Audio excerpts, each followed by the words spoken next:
Hey Red Rocks families, Rudy Schreier here, Director of Family Care. The topic of today's videos is boundaries. For a lot of families, boundaries are this ethereal, unknown concept that your loved one likes to use to walk all over you, which causes chaos. Boundaries, in my opinions, must be constant. They have both internal and external factors. And the most common boundary that people think of will be the physical boundary. If you come into my office to sit down for a family session and I've got my sofas all set up and you sit down and I come over and I sit down right next to you, inches separating us, your physical boundaries will be violated. It'll make it difficult for you to communicate. And if you don't have a strong enough voice allowing you to push back and say, Rudy, I need you to sit back. I need you to go sit in that chair.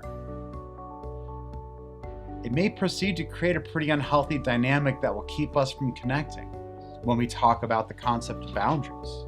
From a more psychological viewpoint, away from the physical, I talk to you about a concept that allows you to keep your loved ones as close as possible without allowing them to become close enough to do harm. Boundaries usually will start off internalized before they become external. The way this happens is simply through communication. Boundaries will be expectations until we communicate them to others. If my boundaries with work and you are that I won't receive any phone calls on weekends, but I never tell you specifically that you can't call me, odds are if some family chaos breaks out, you're going to call me for support. That's not a boundary, that's an expectation. When I get an opportunity to communicate these boundaries, we get an opportunity to give people a chance to either respect us and the boundary or not. Boundaries must also be elastic. Boundaries in the first 6 months of recovery are going to be very different when your loved one's been sober for 6 years. Imagine if your loved one's been sober for 6 years and we still have them on the family ban and they're not allowed to communicate with you. I don't think it'd work very well. With long-term boundaries, though, people begin to earn the right to have more access in your life. So when we create these boundaries, I recommend using the acronym SMART. This acronym SMART is also really great for goal setting. The S stands for specific. If we keep our boundaries too broad, it gives loopholes. It creates situations where boundaries just won't work, and we got to make sure that we communicate as specifically and clearly as possible. The M is measurable. Is this one of those ethereal boundaries that we don't really have a way to measure? I want you to treat me better. I need you to be nicer to me. I want you to stay sober. Notice my use of I and not you. When we begin conversations with the word you, people can easily feel attacked. You should do this. When we want buy-in from someone, it really helps to remove that you. So when we move to truly measurable boundaries, we discuss things like, I'd like to speak to you on the phone twice a week for 20 minutes. I won't ask you about your recovery unless you bring it up to me. I would like for you to ask me about my life at least once a week and not just talk about yours. The A stands for achievable. Are we setting realistic and achievable boundaries, or are we asking for the world? If your boundary with your loved one is that they will stay sober for the rest of their life, or they can't have any contact with you, unfortunately, for many families, there will be disappointment in this. An achievable goal will be closer to along the lines of, if you've been sober for a week, feel free to call me on the phone. When you've achieved a month of sobriety, I'd love to meet up with you outside of the home for some food. And when you've been sober for 6 months, I'd love for you to come visit me at my home for dinner. Unfortunately, due to fears, many times this concept of what is an achievable goal can become hazy. I don't need to identify what this fear is, but I'm guessing that every family that I'm talking to right now has felt it. The R stands for relevant. Is it relevant in the relationship? If you want to make me proud of you, then you have to become a lawyer. Is that relevant to your loved one's sobriety and building a life together? Let's work on keeping the boundaries relevant to you and your loved one's relational issues. The T stands for time bound. As you know, we have a 30-day block on family communications when a client first comes in. We create this boundary with an end goal in sight and opportunities for people to earn that privilege back. If your boundary is that your loved one completes the treatment program after a 90-day plus commitment and then they can return to live in the home again, it's time bound. When it comes to personal styles of boundary, there are usually about 3. The first style of boundary is for an individual that is overly rigid. The individual that when someone asks for a little extra access than they usually have, the answer is immediately no. Hey Dad, can I borrow your car to go to a meeting? No. Mom, would it be okay if I went to the grocery store for you? No. This style of person has shut him or herself off from the world. Traditionally, that's because of fear.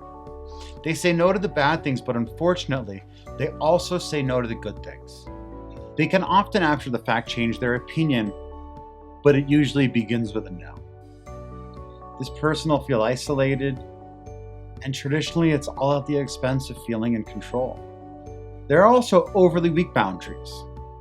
This style of person struggles to say no to anyone. Instead, they say yes. They begin to feel overwhelmed, out of control, and unhappy in their lives. They could be afraid of saying no for multiple reasons. Traditionally, they don't want to hurt someone else's feelings. Maybe they don't want someone to be mad at them. And sometimes, maybe they don't feel like they have the right to say what they will and won't do in their own lives. Then there's what I'd like to recommend of you, what I refer to as the healthy lifestyle. This is an individual who recognizes there are some yeses and there are some nos, and there is not a lot of pressure pushing them to go into either category simply for your own personal safety and comfort. Say yes to the things that sound good.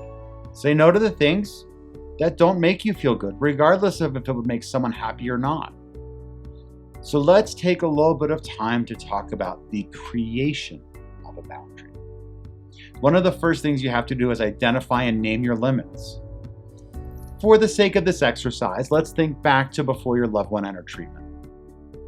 If your limit was that your loved one will get help, make a change in their life, or they will lose financial access to you and the family, you've identified and you've named your limit.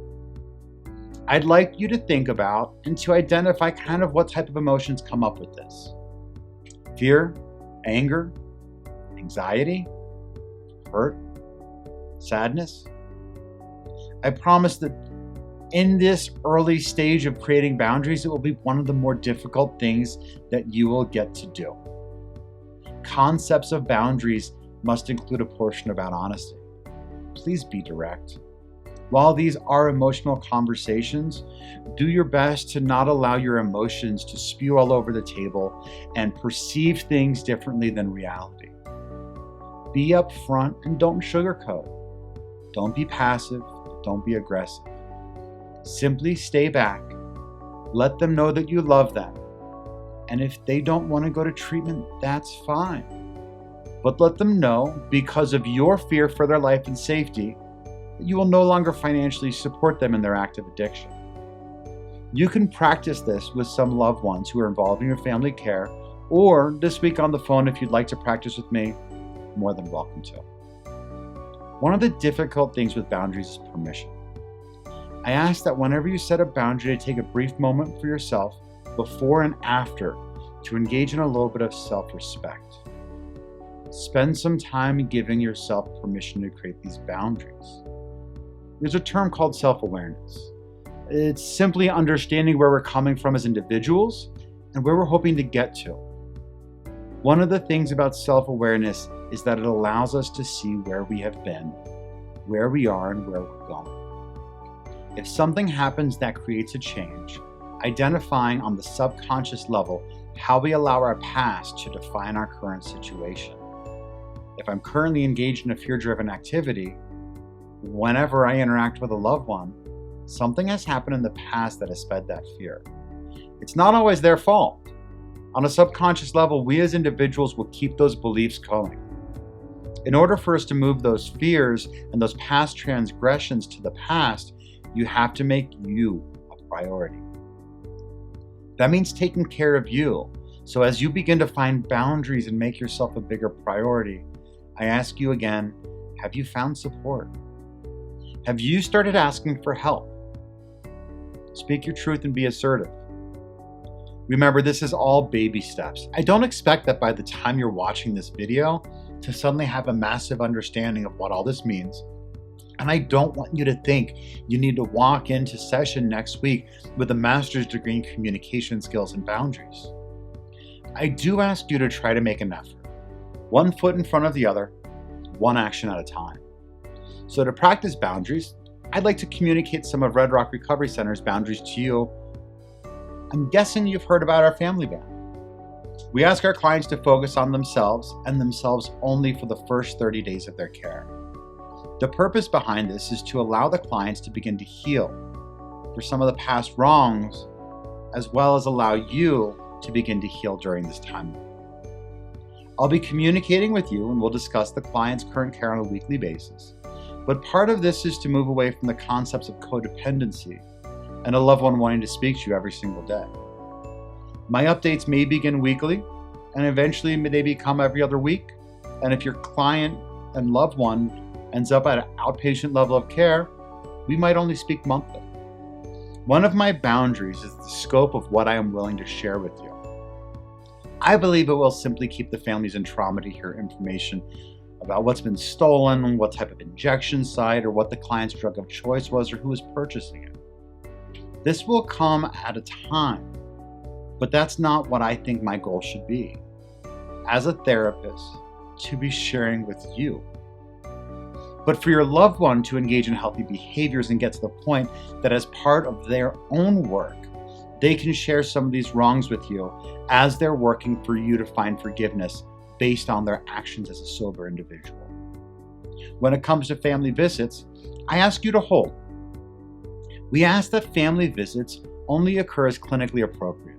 This can be communicated either directly through myself or the client's primary therapist. The reason being, when a client's been sober for 3 days, they may not be prepared to see their family. They may not have the emotional wherewithal to have that visit. Many times when visits happen in that first week, it can lead to homesickness and a client's desire to leave treatment. I also ask you to hold boundaries regarding financial gifts or care packages in early recovery. We have plans set up for them to become financially stable and independent, and it can become difficult when they rely on past codependent or manipulative behavior to get their wants met.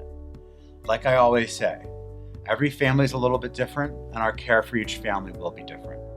If anything kind of struck a chord with you regarding this, we'll have a phone call this week to discuss it. So as always, Red Rocks families, thanks for showing up.